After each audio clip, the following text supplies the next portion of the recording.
그런가 하면 이재명 대표 말씀하셔서 이재명 대표가 오늘 오전에 신년 회견을 갖는다는 소식인데 윤 대통령보다 야당 대표가 먼저 신년 회견을 갖는 셈입니다.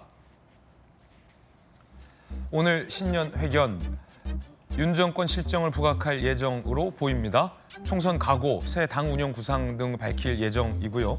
선거제 개편에 대한 입장 여부가 좀 나와야 될 것 같은데, 왜냐하면 이제 조기현 변호사님 당의 또 법률 자문단에 계시잖아요. 부위원장이시니까. 그 며칠째 친명들 사이에서도 비례제를 두고서 입장이 다르다는 거예요. 특히 실명을 거론하지 않겠습니다만 최근 지역구를 너무 급작스럽게 옮긴 한 친명 의원 같은 경우에는 오전에는 이 제도를 찬성했다가 오후에는 저 제도를 찬성했다. 이런 기사도 있거든요. 이 대표가 오늘은 좀 입장을 밝힐까요, 명확하게? 그래야 된다고 저도 이제 네. 다른 자리에서 계속 말씀을 드렸는데 모르겠습니다. 정리가 됐을지. 각자의 의견차가 팽팽합니다. 그런데 저는 뭐 권역별 병립형이든 아니면 연동형을 유지하면서 뭐 연합공천이든 간에 이게 정답이 있는 문제는 아닙니다. 지금은 어쨌든 현실적으로 어떤 선택을 해도 비판을 받을 수밖에 없는 지점은 생긴 것은 분명하고요. 예. 그러면 이제 결정하고 결단해야 됩니다. 당내 의견이 팽팽하다는 것도 확인이 됐고. 예를 들어 뭐 이제 조국 등과 같은 당과 민주당이 지난번처럼 연합을 할 거냐, 아니면 이 대표가 대선 공약을 폐기하고 원래대로 돌아가겠다라는 걸 할 거냐, 둘 다 논란의 지점이 있는데 일단 선택은 해야 된다.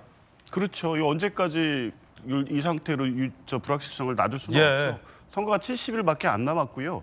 이 당장에는 지금 총선에서 비례를 통해서 민주당이 얼마나 얻고 나머지 이제 밖에 어떤 연합 세력과 향후 길게 어떤 정치할 수 있느냐에 대한 부분도 있지만 향후 이제 대선까지 가는 과정에서 재민주개혁 진영과 어떻게 갈 것이냐의 최초 설계가 되는 것이거든요. 더 이상 미루면 상호 간에 만약 준연동으로 간다고 해도 신뢰 문제가 생기기 때문에 더 이상 이제 둘 수는 없는데, 과연 오늘 기자회견을 통해서 전격적으로 입장을 밝힐 수 있을 만큼 논의가 진전이 되고 합의가 된 것 같지는 않아서요. 아마 어쨌든 뭐 오늘 일단락 해주시는 게 국민들을 위해서건 아니면 같이 지금 준연동형을 통해서 정치 연합에 대해서 제안을 하고 있는 세력에 대해서든 필요한 시점은 아닌가 싶습니다. 예, 단식, 재판, 그리고 피습, 회복, 여러 가지 이 대표의 결정 내리지 못한 이유들이 있었지만 그런 걸 다 감안하더라도 늦었다라는 비판이 많습니다.